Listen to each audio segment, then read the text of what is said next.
Herkese selamlar. Ben Savaş Dönmez.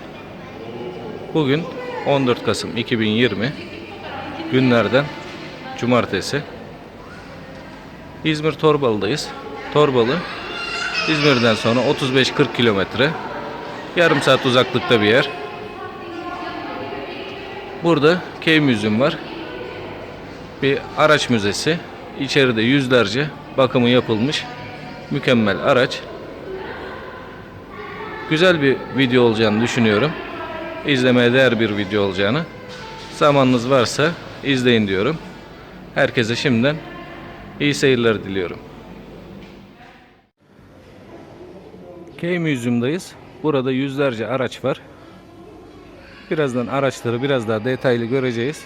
Şimdilik şöyle bir müze nasılmış oraya bakalım, araç müzesine, genel görünüşüne. Birkaç da küçük bilgi vereyim. Giriş ücreti 30 lira. 10 yaşından küçükler ücretsiz. 65 yaş üstü öğrenci, öğretmen giriş ücreti 30 lira olan ücretin yarısını 15 lira olarak veriyor. Grup halinde gelirseniz de 20 liralık bir ücreti olmuş oluyor.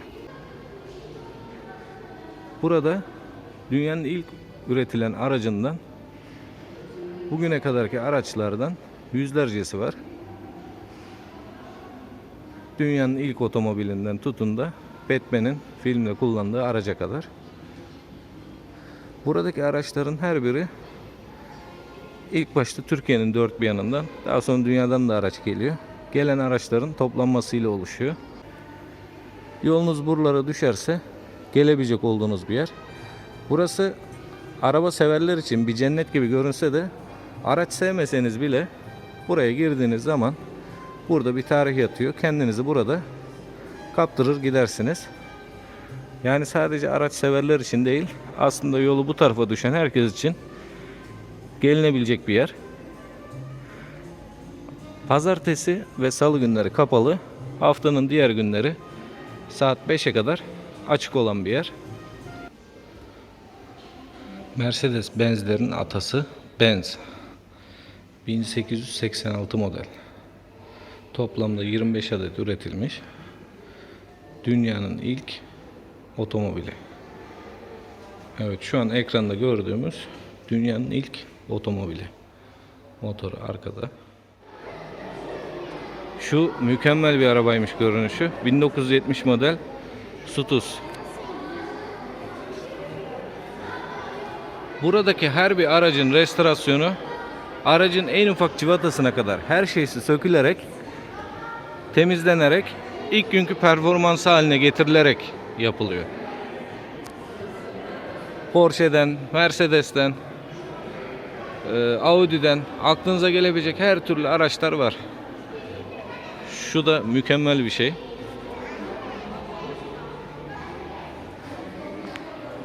Şöyle birazcık daha yaklaşalım. Kadrajı herhalde kilometre değil de diğerinden, mil cinsinden. Bu araç neymiş? Cadillac. Yandaki de Cadillac olması lazım. Evet.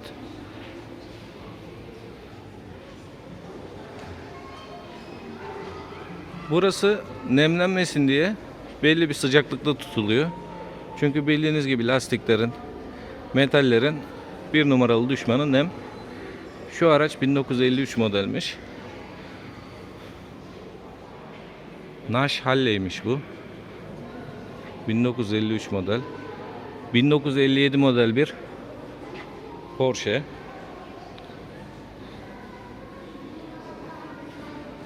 Burada bir Chevrolet. Chevrolet'in o zamanki amblemi bu şekildeymiş. 1957 model Chevrolet. Bu bir 1962 model Alfa Romeo.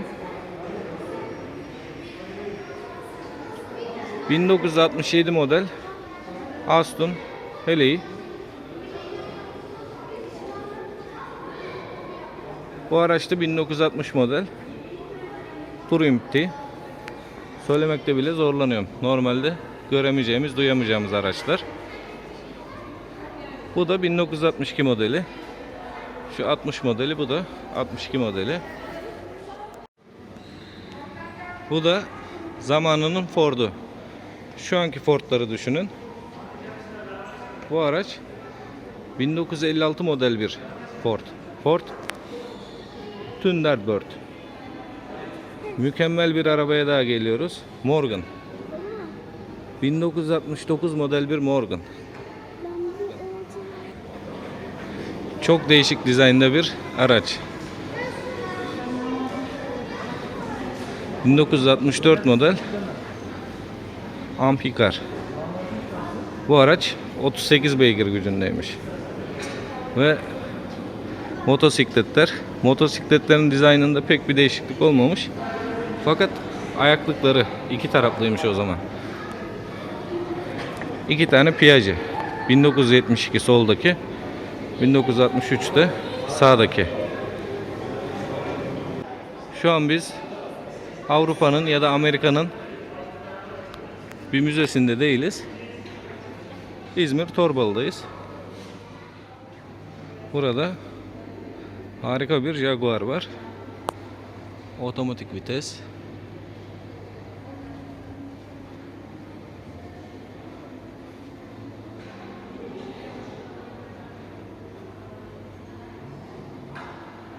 ...2016 model... ...575 beygir gücünde... ...harika bir Jaguar. Yanında da 98 model... ...492 beygir gücünde... ...müthiş bir... ...Lamborghini. Müthiş bir motor. Sanki motor değil, araba. Bir tane Ferrari. Kaç modelmiş? 1987. 1979 model bir Ferrari. Mercedes-Benz'in 88 model olanı. Çok güzel bir yer. O Mercedes'in eski bir aracı. Ben bu baştan biliyorum. Bu da Mercedes'lerin atalarından bir tanesi. Evet, eski araçları. Evet. 1959 model. 105 beygir. Tamam mı? 105 beygir bir Mercedes-Benz. Benim oğlan da videoda çıkmak istiyormuş. Onu şöyle bir görelim. El salla. Aferin yakışıklım. Aferin paşam. Mercedes-Benz'lerin atalarından. Bunun dizaynı daha şıkmış ama buna göre. Bir başka atası 1968 model 168 beygir gücünde. Şurada da bir oyuncak. 1960 model 105 beygir gücünde bir Mercedes-Benz'in spor otomobili. Şurada da Harley Davidson'ların atası. 1974 model. Bugünkü Harley Davidson'lar düşününce epey bir evrim geçirmiş motor aslında. Burada da Ducati 1999 model. İki tane güzel motor. Zamanında Shell'in benzin istasyonları bu şekildeymiş. Şöyle bir içine doğru da girelim. Burada da bunlar aslına sadık, o günkü orijinal. Belki de o gün kullanılanların restore edilmişi. Yenisi ise bile o günkünün tıpatıp aynısı. Şu da herhalde benzini getiren benzin araçları.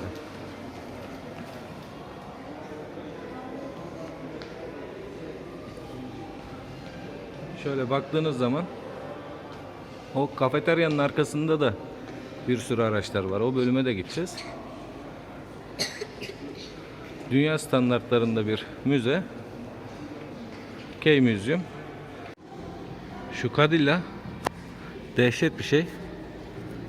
Şu soldaki arabaların iki tanesinin boyu anca bunun gibi. İkisini önlü arkalı koyacağız. Anca o araç gibi. Aynı şekilde bu Cadillac da öyle. Sevdalısına 1966 model Chevrolet. Kadraja baktığımız zaman 120 yazıyor. Büyük ihtimalle mil. Kilometre değil, mil. 1954 model Kaiser Darrin. 90 beygir gücünde bir araç.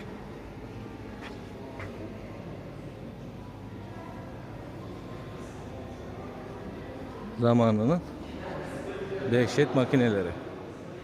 1957 model 190 beygir gücünde, 59 yılında 190 beygir güçte bir araç üretmişler. Jaguar. 63 yılında da 265 beygir gücündeki Jaguar.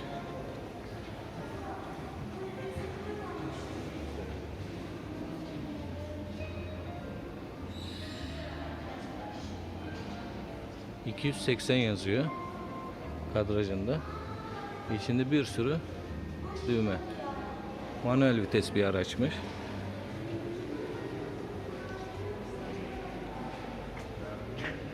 Şu Jaguar'a da bayıldım. Buradaki en dikkat çeken araçlardan birisi de Batman'in aracı.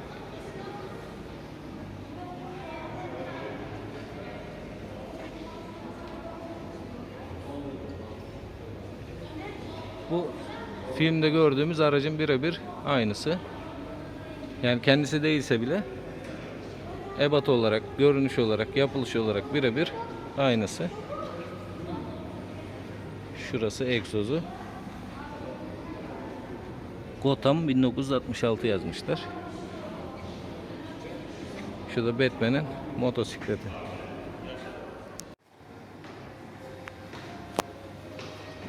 Küçük bir bagaj.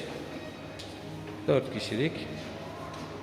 1971 model Fiat 500L marka bir araç. İtalyan aracı. 6,5 beygir gücünde 1903 model bir Cadillac.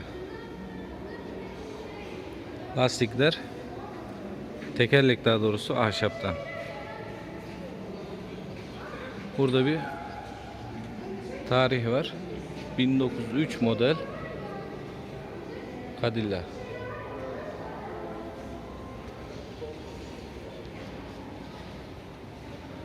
Hemen yanında Renault'un atası.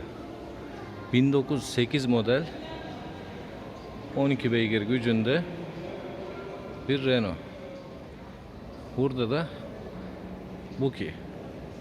1910 model 32,4 beygir gücünde bir 1910 model Buki araç. Bunun da yine şu bölümü, vites bölümü, ahşaptan lastikler. Delahaye. Bu birazcık da kapsamlı büyük bir araçmış. 1910 model 12 beygir gücünde. Şu arka tarafı, şu da yedek lastiği. Lastikler o dönemde 1910'lu yıllarda ahşaptan. Renault'un devasa bir aracı. Sağında solunda aracın 2 tane yedek lastik var. Farlar mükemmel. 1925 model oldukça büyük 40 beygir gücünde bir araç. Araç bugünkü araçlara göre devasa bir araç. Minibüs gibi. Zaten o şekilde düşünmüşler galiba. Önde bir şoför ve yanında birisi için. Arkada da 4 kişinin oturabilecek olduğu 6 kişilik bir araç. Presley 1910 model 30 beygir gücünde. Şurada 2 tane yedek lastiği var. Bu da yine aynı şekilde. Arkada yolcu bölümü, önde şoför bölümü. Şunlar aydınlatması, farları.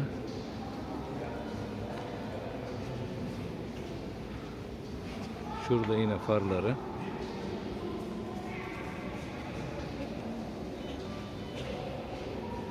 ...1910 model Resli.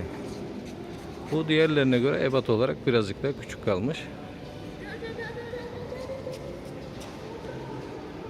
Bu da Ford'un atası. 1911 model 20 beygir gücünde bir Ford. Eski siyah beyaz filmlerden görüyoruz. Şunu çevirerek motorlar çalışıyor.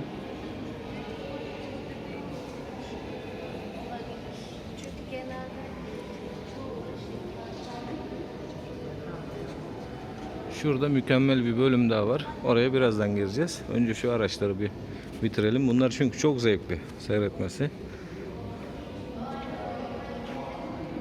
Oyuncaktan plastikten meyveleri koymuşlar. Yanında yedek lastikler. Ahşaptan tekerlek. Gaz lambasından lamba. Şurada ampulden 1914 model 20 beygir gücünde bir Ford. Tekrar söylemekte yarar olduğunu düşünüyorum. Buradaki araçlar birebir o günün araçları. Civataları dahil bütün malzemeleri sökülüyor ve buradaki uzman ekip tarafından tekrardan ilk günkü haline getiriliyor. Araçların performansları da ilk günkü gibi. Burada da bir itfaiye aracı. Döneminin itfaiye aracı. Arkada itfaiyede görevli kişiler. Yangın söndürme. Ondan sonra askerler geliyor. Ondan sonra askerler geliyor. Ahrens Fox demiş. 1930 model 18.350 motor hacminde bir ve askerler. itfaiye aracı. Önünde zili uyarısı. 1930 model bir itfaiye aracı. Bunu getirin de bak. Bu bölümde askeri araç 1953 model 72 beygirlik bir Willys.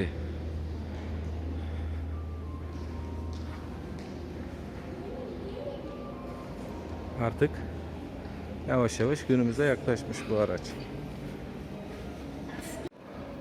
1935 model Twin Coast 145 beygirlik bir araç. Bu ticaret için kullanılmış bir minibüs. Yanında Mercedes-Benz'lerin bir başka atası 1928 model 79 beygir gücünde. Şu araç 1928'de üretilmiş.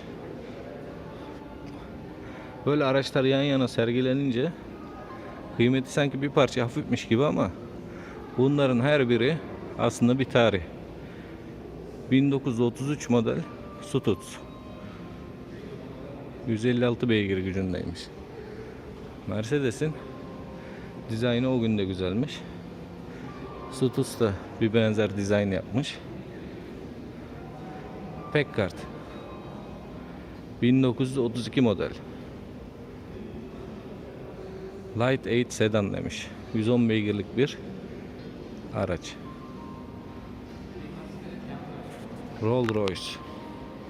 Rolls-Royce'ların atası. 1924 model. Neredeyse 100 yıllık bir araç. 75 beygir gücünde. Şu aynasına bayıldım. Artık birazcık da çelik janta doğru gidiyor. Jantları değişmiş. Rolls-Royce'ların bir başka atası. 1925 model. 20 beygir gücünde. Rolls-Royce'ların bir başka atası. 1927 model. 50 beygir gücünde. Oldukça da güzel bir araç.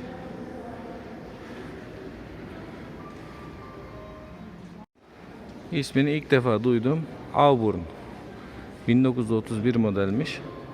98 beygirde güç varmış. Bir başka Auburn 1932 100 beygir gücünde. Bunun ben rengine bayıldım. Mükemmel bir renk var. Kort. C ile Ford değil Kort. Bunu da ilk defa duyuyorum. 1937 model. Oo, arkası çok güzelmiş. Müthiş bir araç. Hatta yılına göre gücü de oldukça fazlaymış. 185 beygir. Bir başka tarih, bir başka mükemmel bir araç. Elvis. 1936 model. 104 beygirlik bir araç. Bu bir herhalde yarış aracı. 1929 model 40 beygirlik Ford'ların atasının atası. Artık o zaman vitesi iyice oluşmuş. Şu direksiyonun yanında vitesi var.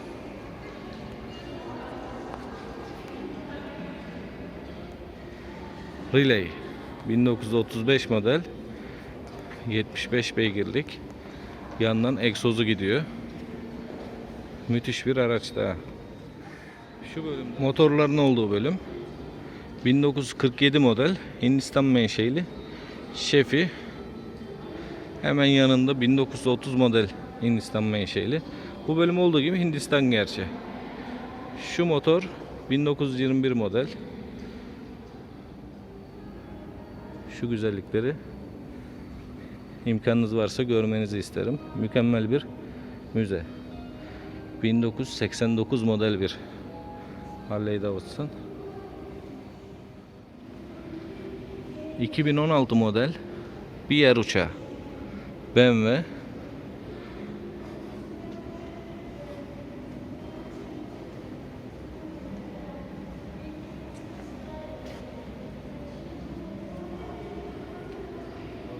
Müzede günümüzün temsilcisi bir nevi.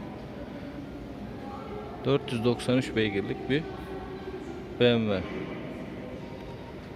Yanında 2011 modeli. Bunun rengi çok tatlıymış. Turuncu.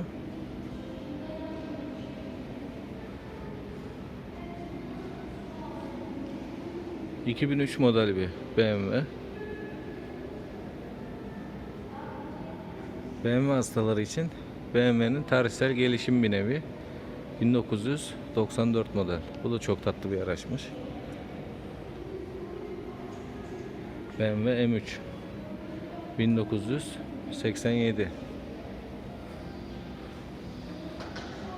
5 tane birbirinden güzel BMW.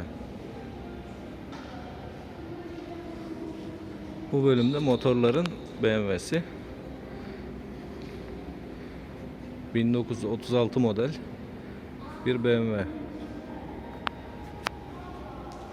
Hemen yanındaki 1954 model. Şu ikisi 1928. Şu bölüm BMW olduğu gibi. Şu aracın tatlılığı, renginin güzelliği. Müthiş. 1935 model bir BMW.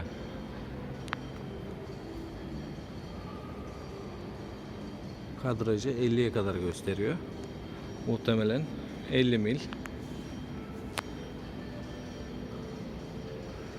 Bu bölümdeki bütün motorlu araçlar, araçlar hepsi BMW. BMW için ayrı bir bölüm yapmışlar. 1935. Yanında 1933. Hemen yanında 1929. Şöyle döndüğümüz zaman da 2016'ya doğru geliyoruz. İzmir Torbalı'daki bu araç müzesi ailecek gelinebilecek, geldiğinizde de güzel zaman geçirebilecek olduğunuz bir yer. İnşallah yolunuz düşer. Buralara gelmek ve buradaki güzel araçları görmek nasip olur diyelim. Videoyu izlemeye değer bulduğunuz için teşekkür ediyorum. Başka videolarda görüşmek dileğiyle. Sevgiyle kalın, saygıyla kalın, takipte kalın. Hoşça kalın diyorum.